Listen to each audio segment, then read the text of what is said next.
สวัสดีครับรอบนี้เอาอีกแล้วนะครับผมจากครั้งที่แล้วประสบความสำเร็จอย่างถล่มทลายเจ็บแล้วไม่จำเจ็บแล้วไม่จรอบนี้มาฝั่งอันดำฝั่งอ่าวไทยครับผมำมันต้องสะกิดเจ็บตรงไหนต้องสะกิดตรงนั้นอันนี้หาด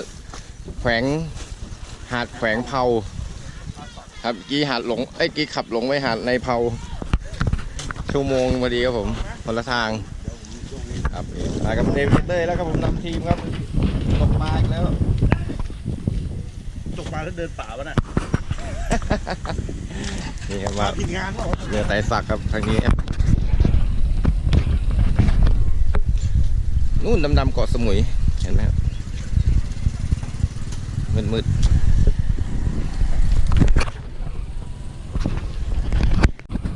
ลำนี้ใช่ไหมครับนี่ไหมไต่สักนี่ครับสวัสดีครับไต่ครับผม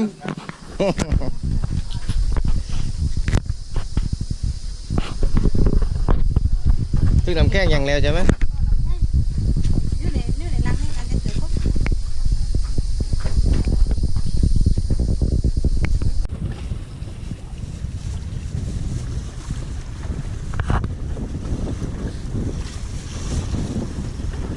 ไต่เตรียมสมออยู่ครับผม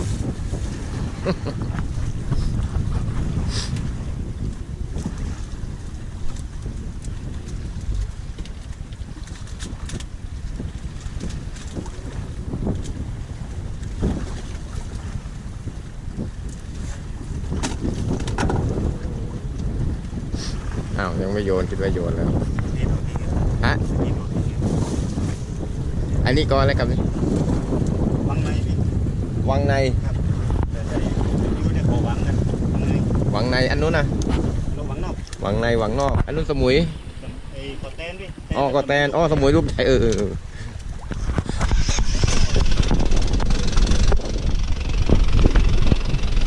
ทิ้งสมอครับ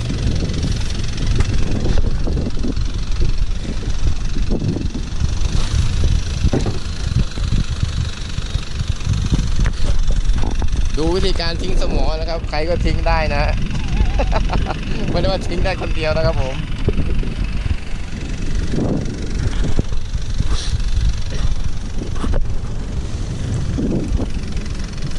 เกาะหวังในอันนู้นเกาะหวังนอก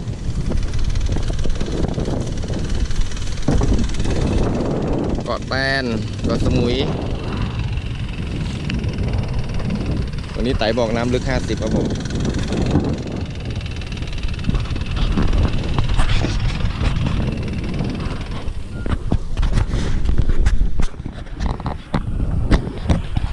ที่ถ่ายยัง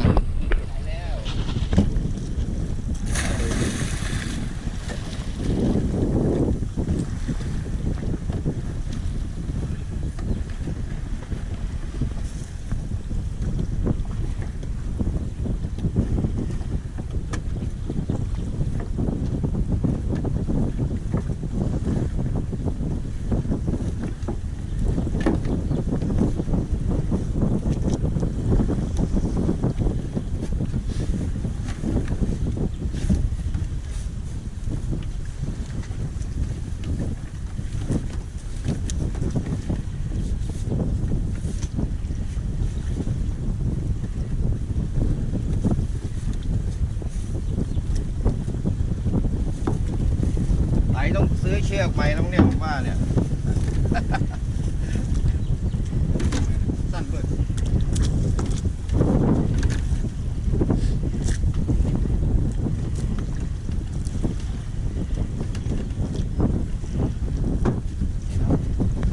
ขอบคุณมากครับขอบคุณมากตรงนี้คือปลาอะไรครับตรงนี้หลากหลายครับผมเดี๋ยวลองดูครับเกาะเล็กๆนี่เกาะอะไรครับไต่ครับผมรังไก่ที่รังไก่ร้านไก่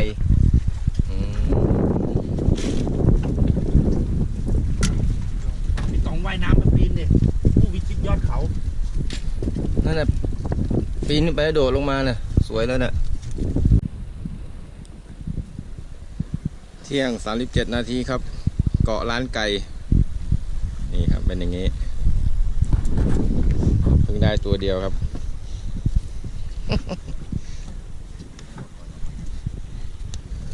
เนวิเกเตอร์เราไปเยี่ยมเนวิเกเตอร์นะครับผมบิดหน้าบิดตาหมดเลยครับ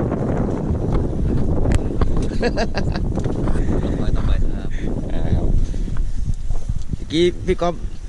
โทรสั่งเทรลเลอร์มาเพิ่มอีกคันเลยครับไม่รู้ว่าแกกลัวใส่ไม่พอ2 คันเป็น3 คันเลย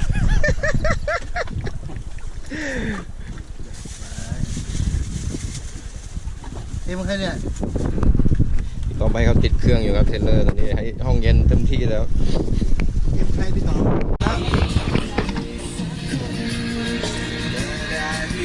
ไปไกลๆก็ได้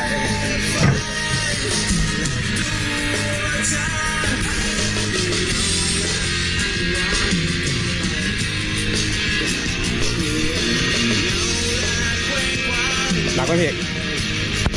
ประมาณ2 รถเทรลเลอร์โอ้โห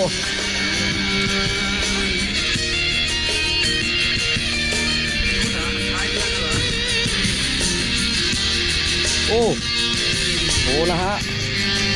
โอ้โหยักษ์ใหญ่นะฮะไอ้นี่ครับผมมาแล้วนะขอบคุณครับผมขอบคุณตากล้องครับผมขอบคุณมากแต่ทำไมเขาเรียกเกาะล้านไก่ครับผมอ๋อเรียกกันมานานแล้วมีรูด้วยครับเห็นไหมครับโจรสลัดอาจจะเอาทองไปเก็บไว้ในนั้นก็ได้ครับต้องเข้าไปดู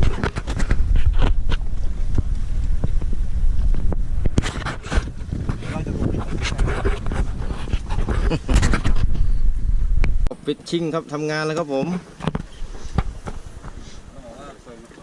เบสนะฮะทำงานแล้วตอนนี้ ไม้สร้อยนกเขาก็โฉมงามแล้วครับผม เบาแล้ววะหลุดแล้วมั้งเนี่ย นี่มันลอยมันขึ้นน้ำถุงอากาศมันโป่งครับคอยลุ้นอยู่ครับผม ไม่รู้สายอะไรผมนะฮะผมอยู่ที่รู้สึกไม่ใช่อะไร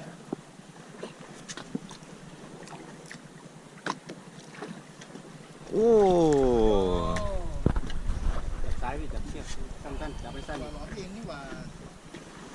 เอาเร็วๆครับ ชักช้าอยู่ครับ ไม่จับเลย จับไม่ถนัด ก็วางแล้วก็จับแค่นั้นยกเลยพี่นิดอยู่ ไม่ขายขี้หน้าแล้วเว้ย สร้อยนกเขาครับผมเอ่อ ขายทรงนะกล้องเนี้ย เทรลเลอร์สั่งเทรลเลอร์เมื่อกี้คันครับพี่ก๊อฟครับ ไอ้ สั่งเทรลเลอร์เมื่อกี้คันพอเปล่า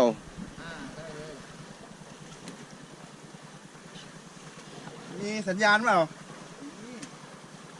โหเสียดายว่ะต้องตัดหาง2 ฝั่งเลย ตัดนิดเดียว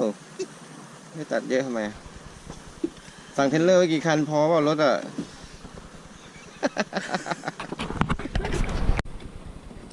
ตายแล้วเอามาลอดผมติดตรงฝั่งนี้หน่อยตรงฝั่งนี้ตามของผมเลย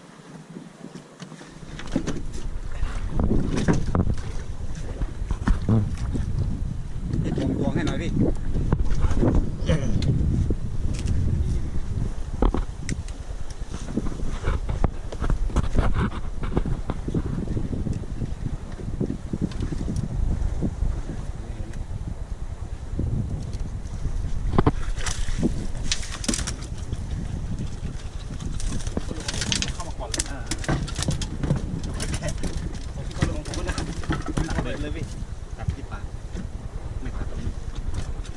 ตัดไปดูก่อนของใคร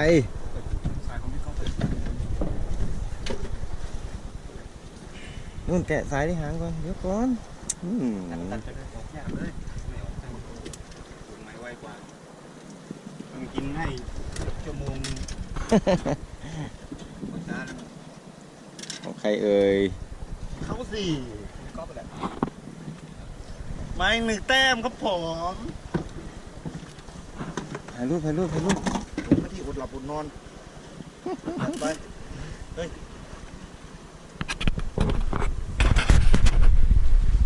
โอ้สุดยอด หักเลยไม่อ่านก่อนได้ตามนั่น ครับ ติดอะไรวะวางไว้วางไว้นั่นแหละติดผมนี่แหละ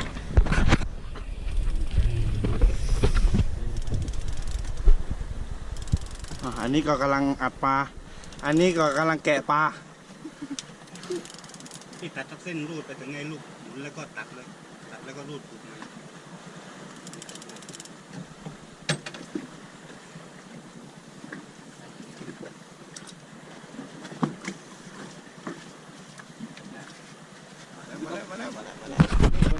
โดนโดน แต่ของพี่ตัดโผล่เลย เมื่อกี้เขาพี่กอล์ฟล่าผมดีกว่า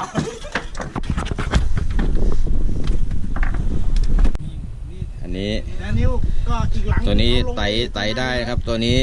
เนี่ยเอาลง กับตัวนี้อันนี้ของพี่ก๊อฟครับพี่ก๊อฟฟิชชิ่ง3ตัวนี้มาพร้อมกันเลยตะกี้นี่ของผมยังครับมีฝูงใหญ่ ผมนี่มี20ตัวนะผมเนี่ย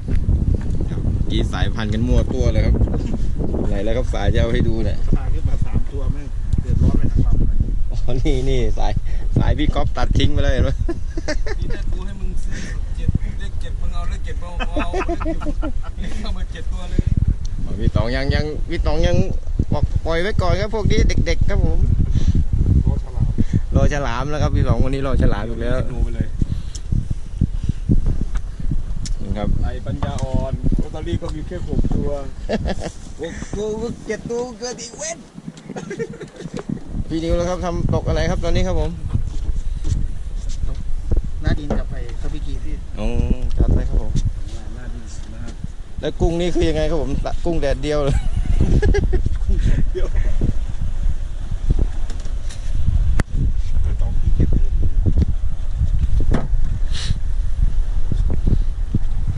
นี่ครับติดตามผลงานกันต่อไป ตอนนี้4:19 นาทีแล้วพอดีครับผมดูครับเสื้อพี่ต๋องสวยด้วยดูครับ 5:43 นาทีกำลังจะแกงส้มนะครับเนี่ย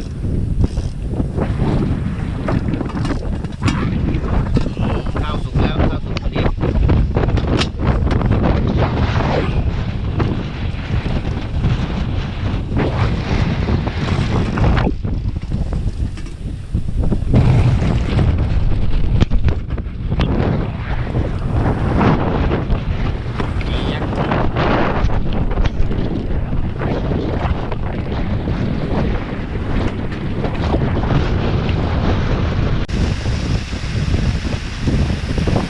เป็นไงครับพี่ต๋องครับวันนี้สถานการณ์ครับผม บอกว่าจะเรียกคนออกไม่ของเก็บฝั่งนะครับไม่ได้ครับสบาย เปียกครับผม หน่อยฮะนี่หน่อย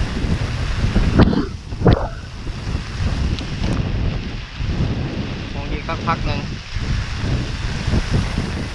มันมาเร็วเล็กก็มาแล้วมาเร็วด้วยผมว่ามันระเบิดไม่ใช่ไม่ถึง เดี๋ยวปลาจะแกงส้มครับยังทำไม่เสร็จ EX Major EX Major มองไม่เห็นเกาะสมุยแล้ว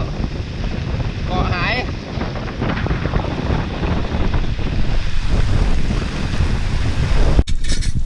นี่ครับกับข้าว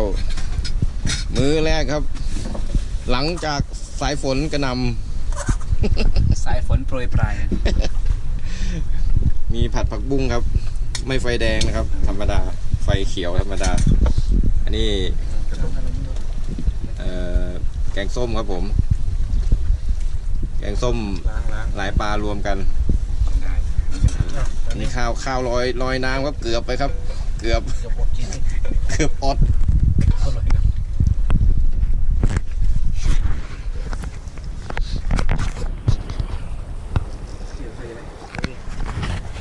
เลยเห็นเลย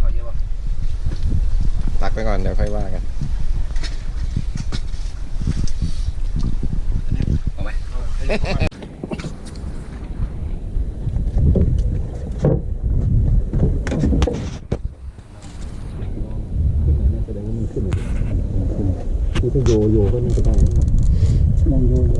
กลางน้ำบ้างลึกๆบ้างมากินลึก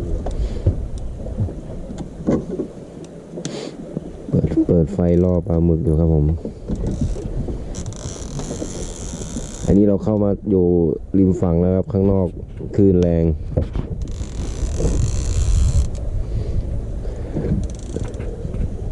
นี่อยู่ใกล้ๆฝั่งเลยครับมองไม่เห็นมืด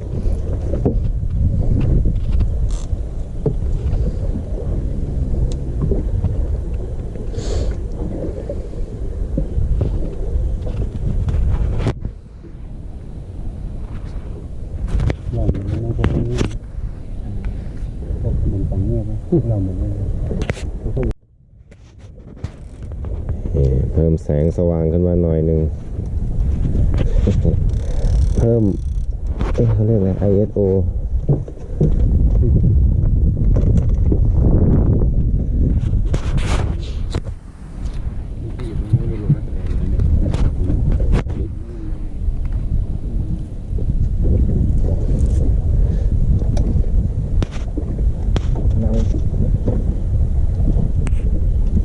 นั่งพักนี่กว่าจะลงน้ำเต็มขึ้น น้ำมึงขึ้นสุดครับ คือต้องรอให้ลงเหรอครับปลาหมึกถึงจะมา ช่วงนี้เป็นช่วงน้ำไปลงไหลลงก็น่า ต้องให้น้ำไหลว่างั้น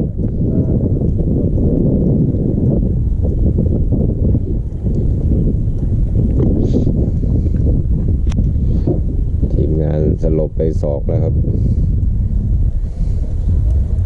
นี่ สตาร์ทเครื่องเรียบร้อย ฮะ สตาร์ทเครื่องเรียบร้อยแล้ว อ๋อแข่งเรือ เดี๋ยวคืบหน้าอะไรก็ค่อยว่ากันใหม่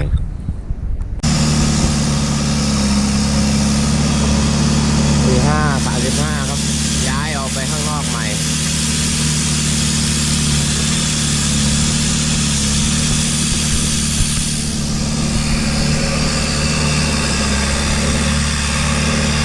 ทางโน้นเป็นโรงไฟฟ้าขนาด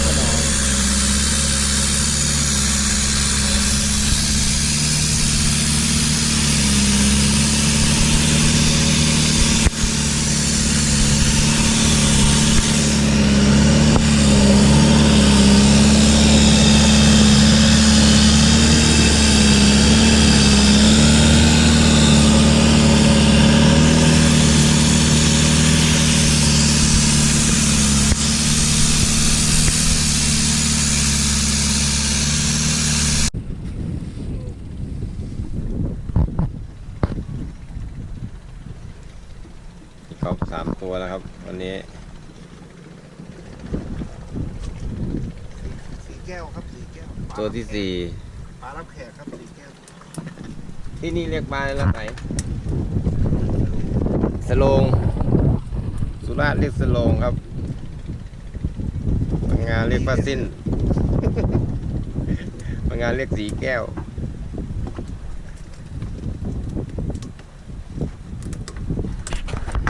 นี่ตรงแก้มมันจะมีหนามนะครับเดี๋ยวชี้ให้ดู สามารถนำมือจับได้ สามารถนิ้วขาดไปหลายคนแล้วครับเนี่ยนี่เห็นไหมครับนี่มันแหลมบาดเห็นไหมสมัยก่อนเขาทิ้งกันนะครับเนี่ยไม่เอาหรอกตัวกิโลนึงอะพอได้ขึ้นมาไอ้คนตกปลาจะเนี่ยครับเฟี้ยงกับข้างเรือภาษาใต้เรียกควัดก็เลยเป็นชื่อว่ามงควัด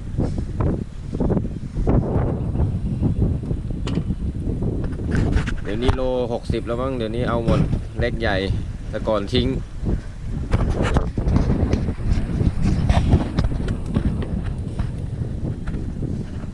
ออกมาข้างนอกแล้วครับอันนู้นสมุยมึนๆนั้น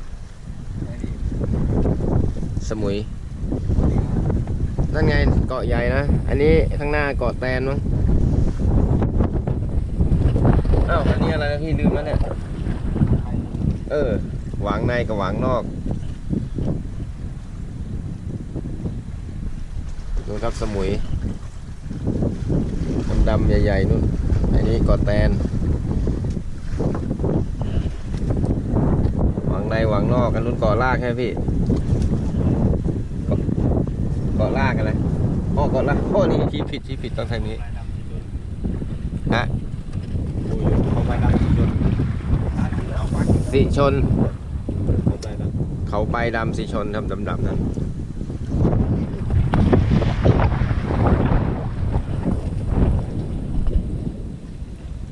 ระหว่างรอปลาใหญ่เราก็ไม่ได้ปลา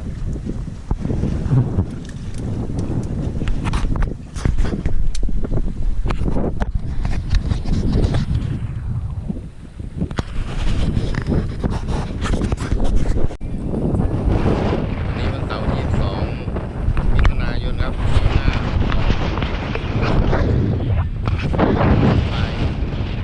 จะบ่ายโมงนะครับ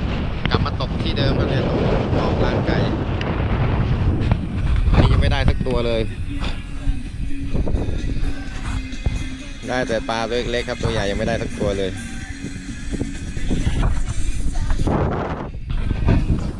เราดูเมฆฝนครับดูแบบมาจากทางนั้นครับเมื่อวาน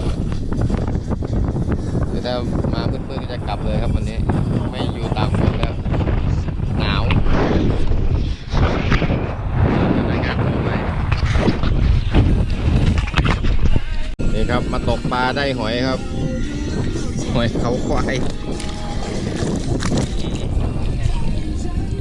กินได้ครับนี่หอยอยู่ในนี้กำลังอะไรนะหอยหัวหอยอะไรนะพี่หอยหัวขวานหอยขวาน ตั้งชื่อใหม่แล้วหอยของควาย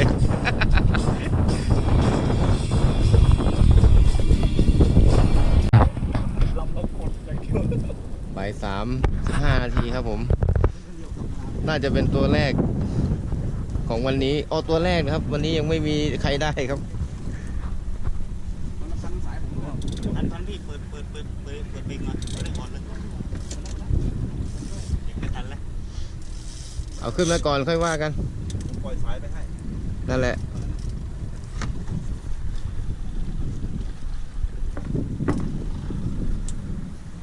ม้วนขึ้นมาก่อน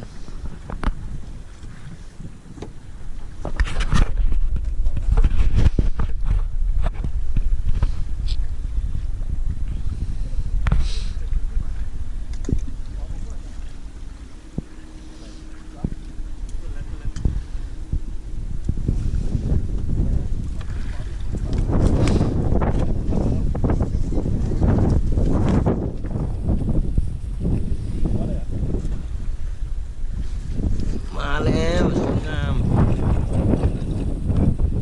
มีกินทีละคันนะ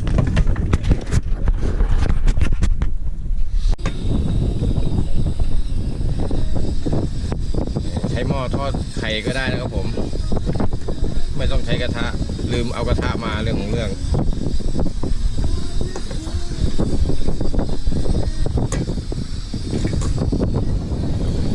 พี่ก๊อฟตัวนี้สถิติสูงสุดแล้วครับปลาเยอะมาก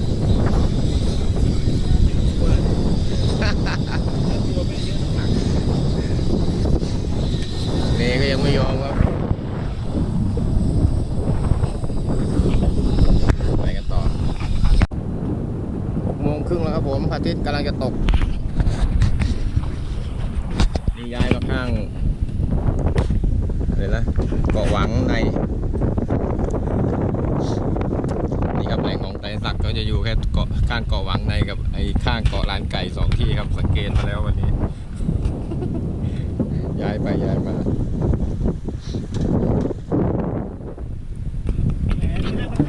พี่นิวเป็นไงบ้างครับพี่นิว เหนื่อยครับ เหนื่อยครับผม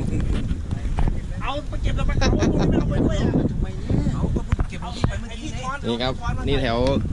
ก็ค่อยเก็บทีละไง แถวสุราษฎร์แถวชลบุรีเรียกข้างปานแล้วแถวพังงาเรียกข้างไฝ ไอ้เก๋ายังไม่แก่เดี๋ยวจะไม่แก่พี่อยู่เลยเดี๋ยวได้ปลาเก๋าเอาไปเก็บเลยเนี่ยเก็บผมพี่ไปเก็บเลยแม่งไม่เอาไปเก็บ อันนี้เก๋าตุ๊กแกครับแถวบ้านผมเรียกแถวนี้เรียกอะไรไม่รู้ แก่โอ้ยตาย เหนียวเข้าไปเนี่ยกินเคี้ยวฟันหลุดเลยครับนั่นแหละ หนังเหนียว การกันนะ ดูพระอาทิตย์ตกไปก่อนครับผม ไม่ได้หรอก โอ้พี่ก๊อฟได้เยอะวันเนี้ยนี่ของพี่ก๊อฟเนี่ยตัวใหญ่ผมยังผมตัวเล็กตัวใหญ่ไม่ได้สักตัวเลยวันเนี้ยตกอยู่ด้านไกลลง2 อันแหละนู่นครับสมุย มีภูเขาสูงด้วยเผื่อใครจะไปปีนน่ะเยอะเลยน่ะหลายยอดเลย ไหน นี่ไง แล้วนี่ล่ะ ไหนไอ้นี่ก็ขนอมไงนั่นลงไฟฟ้าขนอมนะ อ๋อนี่ขนอม อ่ะ สมุย ครับผม เมื่อคืนได้ลงกันน้ นี่ไงที่เราไปอยู่ไอ้หลังเขาลูกนี้บ้างเมื่อวานน่ะนั่นน่ะนั่นแหละแถวนั้นแหละลูกไม่ลูกนี้ก็ลูกนี้แล้ววะ ไอ้ที่เราขับรถไปวันก่อนไปไหนผลไม้ต้นแบบ นั่นแหละแถวนั้นแหละหาดในเผาอันนี้แขวงเผาก็ยังตกกันต่อไปครับผม เขาตุ๊กแกครับผม เอาลูกแกครับตอนแรกขึ้นมา5 โลครับนี่มันเหลือลูกมันให้ดูนิดเดียว ำมันจะมีแม่มันขึ้นมาเนี่ย แม่มันข้ามว่ายไปเขมรแล้วแม่มันอ่ะ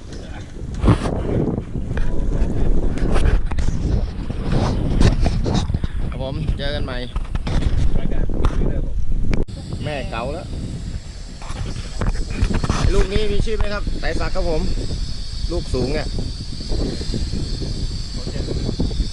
เขานะเขาใจสนอ๋อไอ้ลูกเล็กๆนู้นนะมีไหม ลูกเปรี้ยวนะพี่ อ๋อเขาใจสน คนขึ้นได้ไหมคนขึ้นไปได้ไหมเอาอีกแล้วอะไรเนี่ยไม่ใช่ญี่ปุ่น เฮ้ยตัวเนี้ยทอดอร่อยนะเนี่ย อร่อย ทอดเลย เอาเลยมาทำบ้างเหรอขี้เกียจแล้วนี่ครับกำลังแกงพริกกับผม สองแล้วนะคุณนะ อันนี้ไข่เจียวข้าวพร้อมรอกินอย่างเดียวครับผม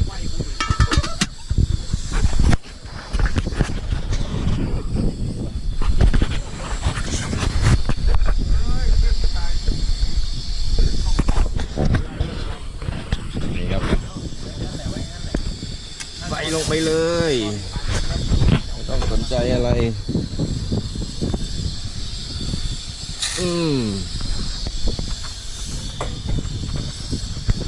อันนี้ปลาหมึกเราแยกใส่ทีหลังแล้วผมใส่ไปพร้อมกันปลาหมึกมันจะกลายเป็นหนังสติ๊กครับผมจะเคี้ยวไม่ออกครับผมไอ้นี่เดือดก่อนเดี๋ยวใครชอบเหนียวๆก็ไม่ว่ากันครับหอมครับผมถ้ามีกลิ่นออกทางคลิปได้นะหอม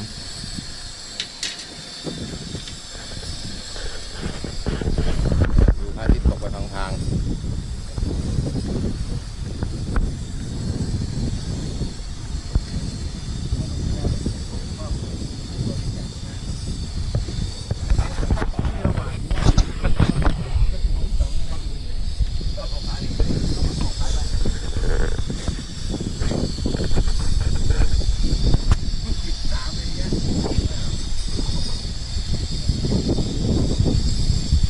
นี่ครับเป็นธรรมดาครับมันต้องพันกันอย่างนี้เลยครับ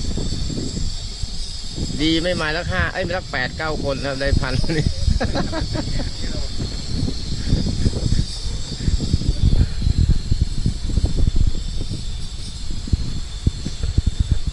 เกาะเยอะครับเยอะจริงๆเลยนู่นแหละ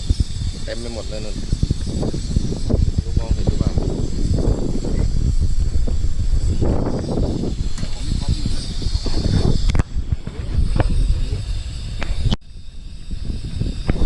นะครับกะว่าปลาสุกต้องใส่นี่ลงไปครับผม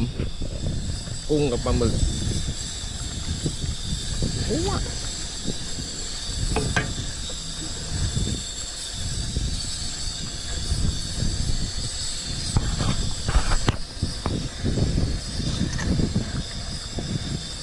เดียวครับอันนี้ไม่ต้องแช่นาน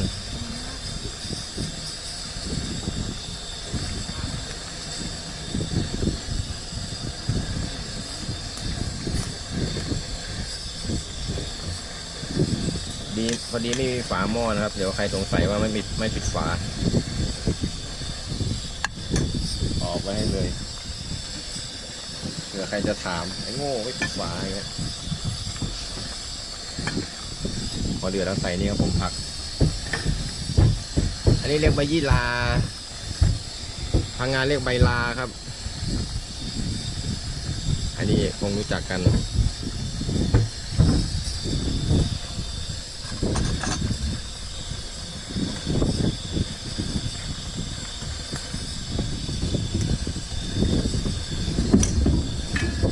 ปิ้ว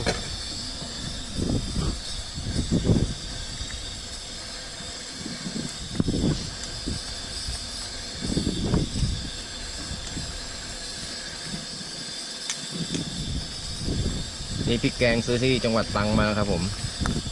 อร่อยครับชิมดูแล้ว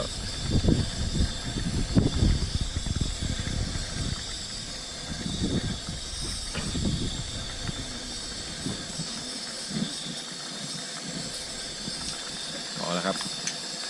พอแล้วเราใส่ผักลงไปแล้วเราก็ปิดแก๊ส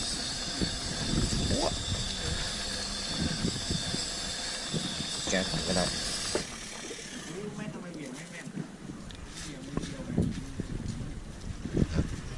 กดให้จมน้ำหน่อยได้หอมๆ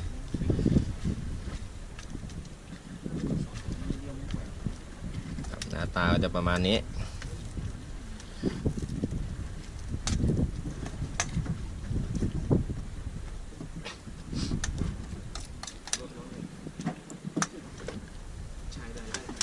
เสร็จแล้วครับผมกินข้าวครับผม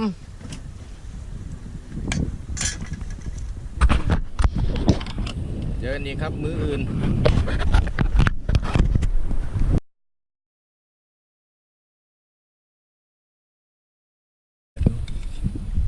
ครับเมนูเราวันนี้ครับเป็นอย่างนี้นี่แกงพริกครับผมตะกี้อันนี้แกงเหลือ2 วันแล้วเมื่อวานวันเดียว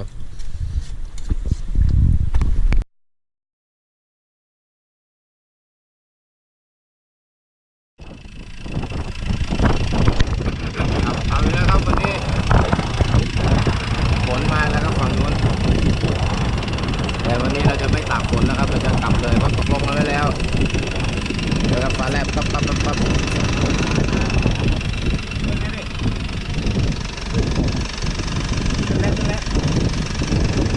ขึ้นแล้วเดี๋ยวเขาเป่าเรือเดี๋ยวก็ดึงได้เดี๋ยวจะหันไปหา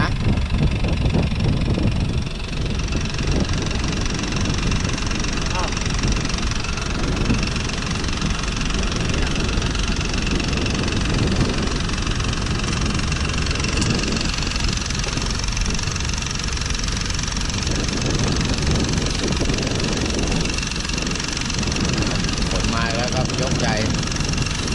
กลับดีกว่าอยู่ก็นั่งตากฝน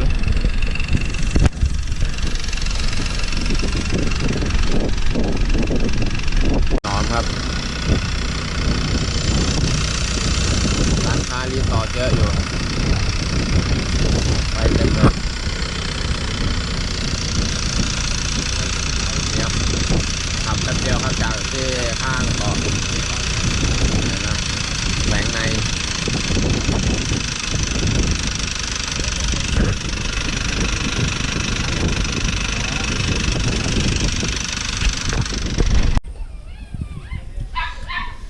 ล่าม2 ตัวเต็มปล้ำนะแม่นไหวขึ้นตรงตอนหม้อ1 ทุ่ม 53ครับประมาณ2 ทุ่มครับขึ้นฝั่งแล้วนี่ครับได้ประมาณนี้ผลงานเขา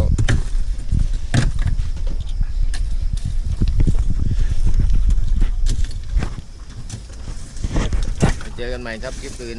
คลิปหน้า